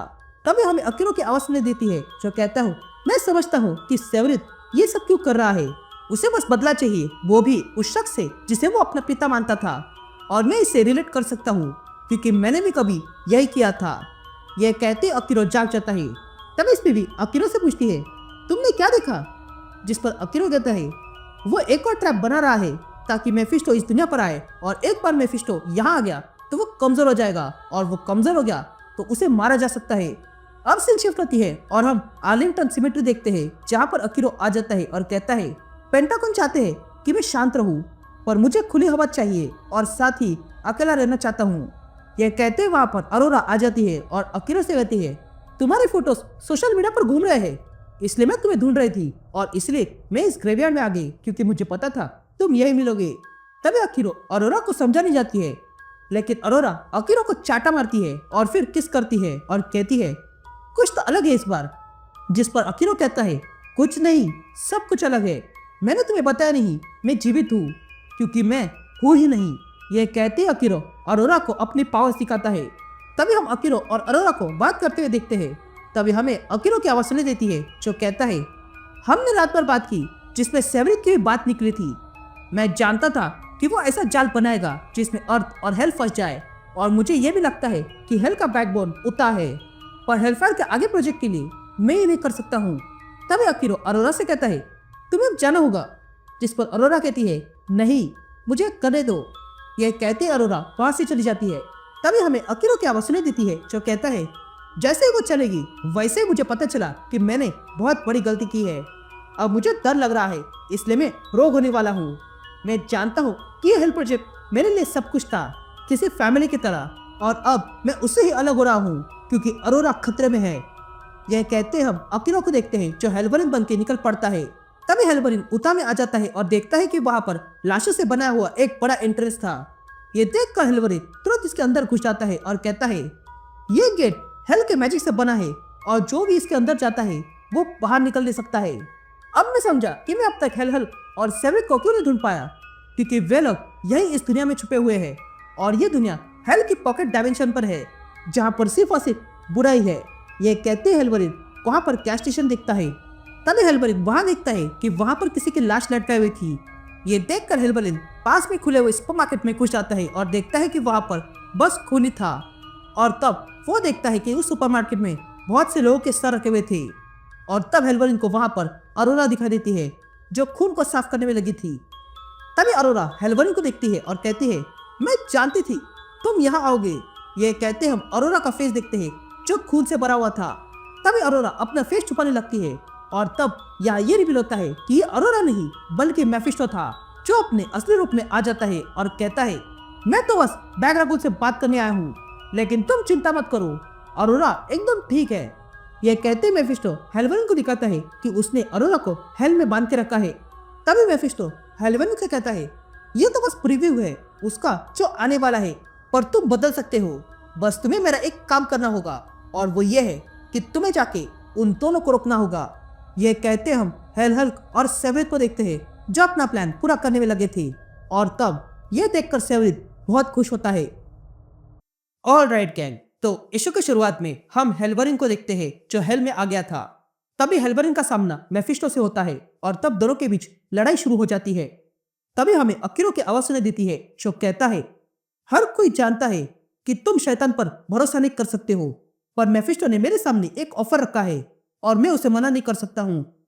तभी मेफिस्टो कहता है ये आसान है हेल्वरिन, तुम मेरी मदद करो या फिर मैं अरोरा को आजीवन नर्क का वासी बना दूंगा।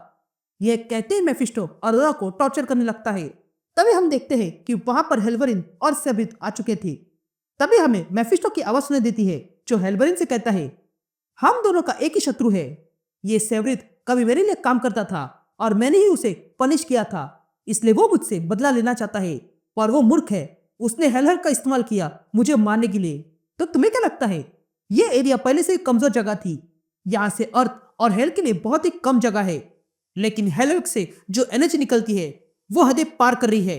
इसका मतलब है कि डीमंस यहाँ आएंगे और डीमंस का आना मतलब साक्षात मौत का आना। ये सेवरिन और हेलहल्क एक साथ जुड़े हैं जैसे कि ब्रेन और मसल, और तुम भी वैसे ही हो। अगर मैं किसी तरह इन दोनों तक पहुंच जाऊं तो मैं इन्हें अलग कर सकता हूं। या हम कुछ डीमंस को देखते हैं जो हेलहल्क के सामने आ जाते हैं। ये देखकर हेलहल्क अपने अंदर से साउंड एनर्जी निकालता है जिसे फील करते ही वे डीमंस कहते हैं ये पावर हमें चोट पहुंचा रही है, पर ये अच्छी है, ये पीड़ा अच्छी है। ये कहते ही उनमें से एक डीमन हेलहल्क के सामने आता है। तभी वो डीमन हेलहल्क से पूछता है तुम हो कौन? जिस पर सेवरिन कहता है मैं वो हूँ जो कभी छुपता नहीं हूँ, मैं वो हूँ जो पावर को शेयर करता हूँ और मैं वही हूँ जो मेफिस्टो को हमेशा के लिए खत्म करने वाला हूँ। जिस पर वो डीमन सेवरिस से कहता है, अगर ऐसा है तो मैं तुम्हारे हेल को अपना बनाऊंगा, पर अगर तुम वादा करोगे कि तुम पावर के साथ साथ मुझे प्रोटेक्शन दोगे तो। ये सुनकर सेवरिस कहता है, मैं वादा करता हूँ। यह कहते ही दोनों हाथ मिलाते हैं। तभी वो डीमन सेवरिस से कहता है, अब तुम हाथ मिलाकर इस वादे से जुड़ चुके हो। यह कहते ही हम देखते हैं कि वो डीमन असल में मेफिस्टो था, जो वहां पर रूप बदल कर आ गया था। तभी मेफिस्टो कहता है, अब तुम्हारी मैजिक मेरा कुछ नहीं कर सकती। ये देखकर सेवरिस को गुस्सा आ गया था, लेकिन इससे पहले कि वो कुछ कर सके, मेफिस्टो अपने पास से हंटर निकालता है और कहता है, तुम्हारी कहानी यही खत्म होती है। यहाँ हम कुछ डीमंस को देखते हैं, जिनमें से एक कहता है, मैं उस बच्चे को ढूंढ निकालूंगा, मैं उसके बिस्तर के नीचे सोता हूँ। ऐसे ही बाकी सारे डीमंस भी कहने लगते हैं। लेकिन तभी वहां पर हेल्वरिन अपना बाइक लेकर आ जाता है और सारे डीमंस को एक ही झटके में खत्म करता है। तभी और डीमंस हेल्वरिन को मारने आते हैं, लेकिन हेल्वरिन उन्हें भी निपटा देता है। यहाँ मेफिस्टो अपने हंटर से सेवरिस पर वार करने जाता है और कहता है, तुम मुझसे ऑब्सेस्ड हो गए हो, मैं तुम्हें चोट पहुंचा सकता हूँ और तुम कुछ नहीं कर सकते हो। तुम मुझे मेरे दोस्त डेकन की याद दिला रहे हो।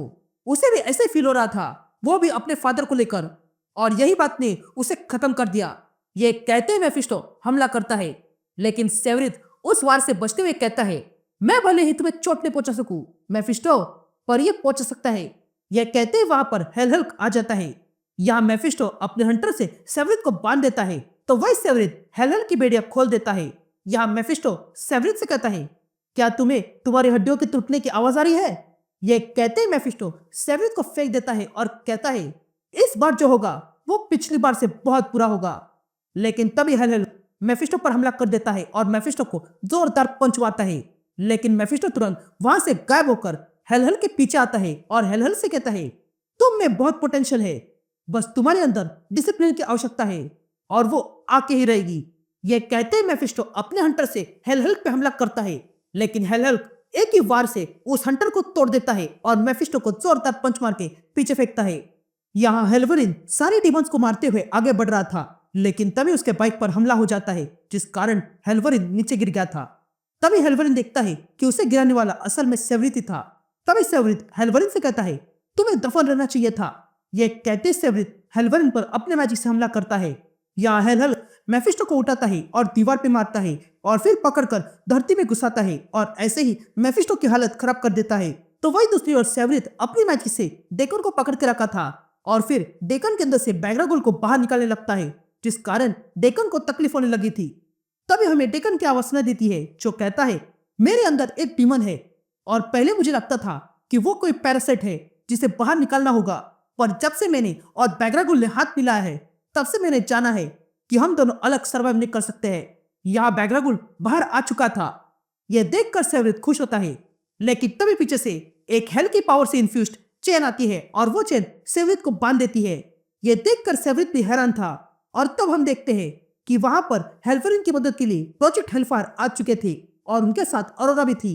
यहाँ प्रोजेक्ट हेलफायर के लोग मिलकर उन डीमंस को खत्म करने लगे थे। तो वही दूसरी ओर हेलहल्क ने मेफिस्टो की हालत खराब कर दी थी। लेकिन तभी वहां पर डॉक्टर्स पे भी प्लेन लेकर आती है और कुछ मिसाइल से हेलहल्क पे हमला करती है, जिस कारण हेलहल्क थोड़ी देर के लिए कमजोर हो गया था। लेकिन तभी वहां की जमीन टूट जाती है, जिस कारण हेलहल्क और मेफिस्टो नीचे गिर गए थे। ये देखकर मेफिस्टो हंसने लगता है और हेलहल्क से कहता है, चलो जहां से शुरुआत हुई थी वही चलते हैं, तुम मेरे अच्छे पालतू बन सकते हो। ये कहते ही मेफिस्टो और हेलहल्क नीचे गिर जाते हैं और गायब हो जाते हैं। यहाँ बैग्रागुल फिर से डेकन के साथ जुड़ने लगा था, तो वही कर्नल लियोन ने सेवरिस को बांध के रखा था। तभी अकीरो सेवरिस के पास आता है और कहता है, तुम हेल की ताकत जानना चाहते हो ना? ये पावर ऑफ डैमिनेशन है और हम ये पूरा इस्तेमाल करने वाले हैं, वो भी तुम्हारे ऊपर। यह कहते ही अकीरो अपने अंदर से हेलफायर निकालता है और सेवरिस को वहीं पर जलाकर राख कर देता है। तभी हमें अकीरो की आवाज सुनाई देती है, जो कहता है, अगर ये डीमन मेरे अंदर नहीं रहा तो मैं मर जाऊंगा। इस डैमिनेशन हमले के बाद बैग्रागुल बच गया है और वो मुझे फिर से बना रहा है। मैं एक और बार बच गया हूँ, पर अब मैं समझने लगा हूँ कि जीने में और बचने में बहुत अंतर है। ये वो डिफरेंस है जो उन लोगों से रखना चाहिए जो तुम्हें हेल में हमेशा के लिए ढकलते हैं, पर उनसे नहीं जो हर हाल में तुम्हें बचाना चाहते हैं। और मैं ऐसे ही लोगों को चुनूंगा, क्योंकि मैं हूँ अकीरो द हेल्वरिन। ये कहते ही अकीरो सबसे मिलता है और फिर एक बार हेल्वरिन बन जाता है और यहीं पर यह सीरीज खत्म होती है। उम्मीद करता हूँ कि आपको ये सीरीज पसंद आई होगी। तो मैं मिलता हूँ आपसे एक नए वीडियो में। तब तक के लिए गुड बाय।